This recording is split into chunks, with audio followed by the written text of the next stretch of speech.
हिंदूंच्या नावाखाली लूट सहन करणार नाही। उद्धव ठाकरेंचं 18 तारखेला नागपूरमध्ये रामरक्षा पठण। फडणवीस सदस्य असलेल्या मंदिराची ठाकरेंकडून निवड।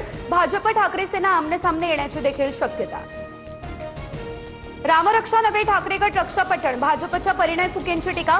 अनेक वर्षांनंतर ठाकरेंना शहाणपण सुचलं। उदय सामंत यांनी लगावला टोला। राम मंदिरातील दान चोरी प्रकरणी सुप्रीम कोर्टाची केंद्र आणि उत्तर प्रदेश सरकारसह मंदिर ट्रस्टला देखील नोटीस। प्रकरणाचा अहवाल सादर करण्याचे एसआयटीला आदेश। 20 जुलैला पुढची सुनावणी होणार।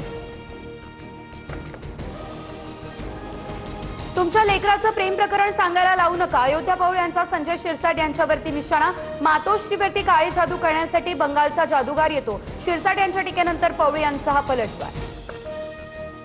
महाराष्ट्राच्या राजकारणात मुख्यमंत्री फडणवीसांच्या नावे नवा विक्रम। सर्वाधिक काळ मुख्यमंत्री राहिलेल्या नेत्यांमध्ये फडणवीस तिसऱ्या क्रमांकावर। शरद पवार यांना टाकलं मागे।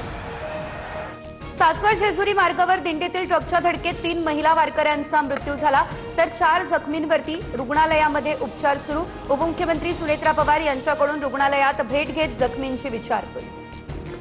मुख्यमंत्री फडणवीस यांना फोन करत सुनेत्रा पवारांनी जेजुरीमधील वारकऱ्यांच्या अपघाताची दिली माहिती। जखमींसह मृतांच्या वारसांना 5 लाखांची शासकीय मदत।